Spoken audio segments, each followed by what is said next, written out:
श्रीमते रामानुजाय नमः। समादरणीय श्रोता तथा दर्शक भक्त महानुभावहरू, वैदिक सनातन धर्मको संरक्षणका निमित्त श्रीमद् भागवत तथा व्याकरणाचार्य श्री पद्मनाभ प्रपन्न रामानुज श्री वैष्णवदास पशुपति खनाल गुरुज्यूले आफ्नो जीवनकालमा जीवनलाई उज्जीवन गर्नका निमित्त दीक्षा तथा शिक्षा लिनुभएका आचार्य र गुरुदेवहरूको स्तुति तनियनहरू छन्दालङ्कारले युक्त भावमय रूपमा अभिव्यक्त गर्नुभएको छ, जस अभिव्यक्त रचनालाई गायन शैलीले हामी सीताकिशोर ढुङ्गानाद्वारा प्रस्तुत गर्न लागिरहेका छौँ। जय श्रीमन्नारायण। हरिः ओम। श्रीमते रामानुजाय नमः। श्रीरामानुज हे गुरो सुखकर त्वं दीनबन्धो प्रभो। श्री सादागत संप्रदायक गुरुशेषावतार प्रभु। सद्धर्मस्य प्रचारकश्च भगवद् भक्त्यायुतो योगिराज। त्वं हेकेश्वर देव भक्तसुमणिः त्वत्पादपद्मं भजे। श्रीमन्मान्यमहोदयं गुरुवरं योगीश्वरं सत्प्रियं भक्तानां सुखदायकं भवहरं भक्तैकसेव्यं सदा। संसारार्णवतारकं शुभकरं भक्तिप्रियं विद्वरम्। सद्धर्मस्य सुदेशकं सुखकरं रामानुजार्यं भजे। भावात्मबोधं परमात्मभक्तिं ज्ञानात्मकं श्रीगुरुदेवदेवं योगेन्द्रमीड्यं कमलाक्षसूर्यं श्रीकौशिकं नित्यमहं भजामि। भूटानदेशान्तरदेशे सर्वं प्रदेशं परिभ्रम्य योगी। दुग्धादिभोजी सकलैः सुपूज्यः तं योगिराजं सततं भजामः। श्रीविष्णुतुल्यो जगदेकवन्द्यः श्रीकौशिकः श्रीगुरुदेवदेवः। श्रीवैष्णवो धर्मप्रचारकश्च वन्दामहे तं कमलाक्षसूरिम्। श्रीराज्यकौशिककुलोदधिपूर्णचन्द्रो नारायणार्य गुरुवर्यपदाब्जभृङ्ग। कन्हैयलाल गुरुवर्य कृपाप्तज्ञान। श्रीपद्मनाभक स एव गुरुप्रपन्न। श्रीदेवराजार्य गुरुप्रसिद्धो धर्मैकनिष्ठः सुधियां वरेण्यः। सद्ब्रह्मचारी परमात्मनिष्ठस्तं देवतुल्यं गुरुमाश्रयामि। वेदान्तबोधेन सुदीप्तकीर्तिः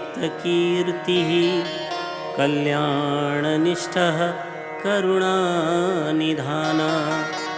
धर्मप्रसारैकमतिर्महात्मा तं ब्रह्मनिष्ठं गुरुसंश्रयामि विद्वद्वरिष्ठं गुरुदेवदेवं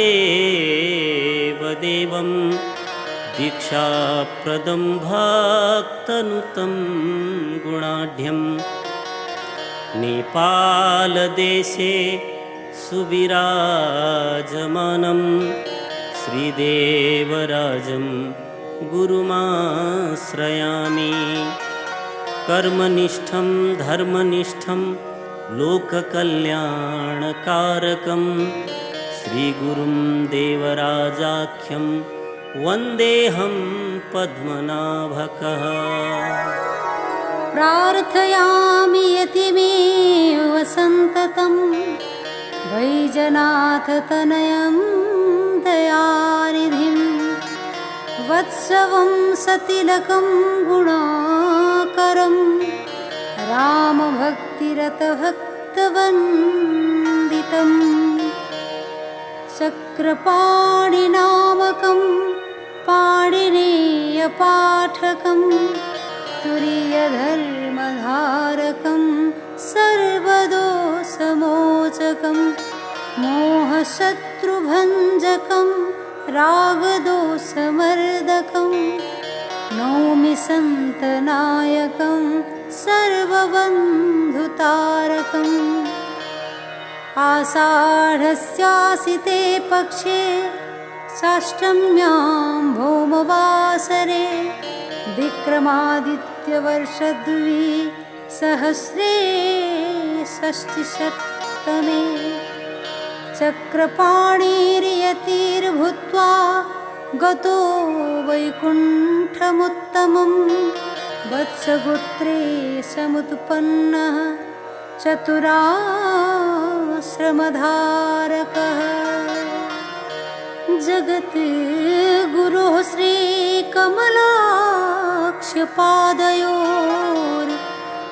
श्रीकमलाक्षपादयोर्भक्तिप्रवृत्ता सततं त्वदीया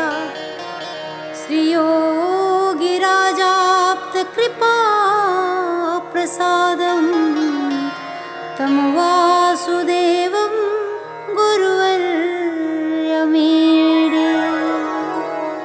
कौडिन्यगोत्रोद्भवं सजातं श्रीयोगिराजस्य सदा वरेण्यं वेदान्तशास्त्रेषु प्रवीणकं तं पराङ्कुशाचार्यगुरुं भजेऽहम्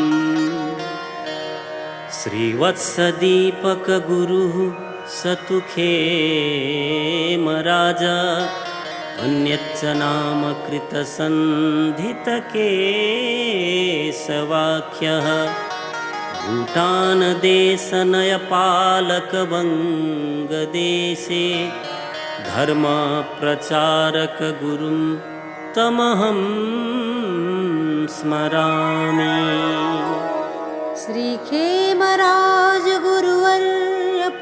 श्रीखेमराजगुरुवर्यपदाब्जभृङ्गं विद्यानिधिं गुणगणार्यहितं सुभक्तं निम्बार्कवैष्णवगुरुं सरलं वदान्यं तं वासुदेवगुरुवर्यमहं नमामि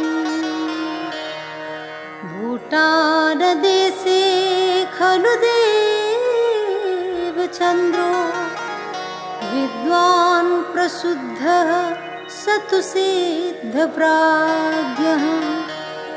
तस्यैव शिष्यः पशुपस्य नामाहं देवचन्द्रं गुरुमाश्रयामि वन्दे धर्मपरं सदा गुरुवरं श्रीनारदं कोविदम् अत्रिगोत्रसमुद्भवं सुरसरिद् विश्वेश्वराराधकं श्रीमद्भागीरथी प्रवाहितजले स्नानाच्च निष्पापकम् भूटानस्थितछात्रपाठनपटुं सद्वैदिकं विद्वरम् श्रीनारदो वैदिकधर्मगोप्ता यात्रेयवंशान्वितदीप्तकीर्तिः आद्यो गुरुर्वेदविदां वरिष्ठस्तं वेदमूर्तिं सततं स्मरामि। जातः श्रीकुलदीपको धनपतिः श्रीकाश्यपो विद्वरो भूटाने बहुकालतो ह्यनुदिनं विद्यालये शिक्षकः छात्राणां हितकृतप्रसन्नवदनो सद्वैदिको धार्मिकः स्तम्मान्यं सुरवाग्गुरुं धनपतिं वन्दामहे नित्यशः भूटानदेशान्तरलामिडाडा विद्यालये पाठकवृद्धैकः नामाच श्रीमद्धरणीशदासस्तं देवतुल्यं गुरुमाश्रयामः।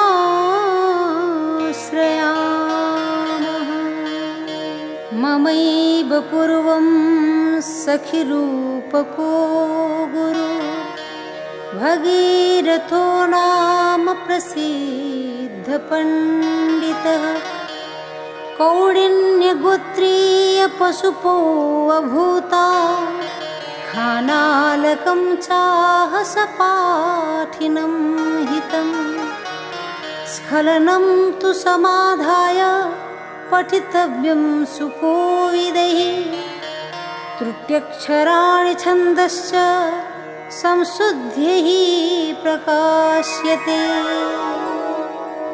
वन्दे दासरथिं गुरुं द्विजवरं वेदान्तविज्ञं बुधं गोत्रे श्रीघृतकौशिके प्रकटितं तत्त्वत्रयोद्घाटकं शिष्यं श्रीगुरुयोगिराजकमल विद्वद्वरस्यार्चकं निष्णातश्रुतिशास्त्रतत्त्वविषये धर्मैकनिष्ठं परम् वन्दे श्रीगुरुकाशीनाथमनघं नेपालदेशे स्थितं गोत्रे तु घृतकौशिके प्रकटितं धर्मस्य मार्गप्रदं श्रीमत्पण्डितदेवीभक्ततनयं भूटानदेशात्मकं विद्यादानपटुं पुराणविषये निष्णातमा बालतः। श्री श्री सुपूज्यकुलकाश्यपवंशजातः श्रीमाधवाख्यगुरुवर्य सुशीलयोग्यः दुग्धासिकौशिकगुरोः शरणैकपात्रस्तं श्रीससेवकगुरुं प्रणमामि नित्यम्। वाराणसीस्थगुरुवर्य हरो प्रपन्नः विद्याविशेषविषयादिवरेण्यबोध विद्याविशिष्टसकलेषु गुणेषु रक्तः विद्यानिधिं गुरुवरं हरिमाश्रयामः। श्रीशानुभावगुरुभाव सदैकनिष्ठः श्रीपद्मनाभघृत प्रजातः भूटानिकः पशुपतिः सद्वितीयनामा सोऽहं सदा गुरुवरं प्रणमामि प्रेम्णा। श्रीमान्यं गुरुज्येष्ठकं सुविदिते भूटाने देशे स्थितं शास्त्रे व्याकरणे रतं बुधजनैर्जुष्टं मनोमोदकं श्रीदामोदरसंज्ञकं गुणनिधिं ज्येष्ठाग्रजं सादरं सत्शास्त्रैकमतिं प्रसन्नवदनं तं दण्डपाणिं भजे।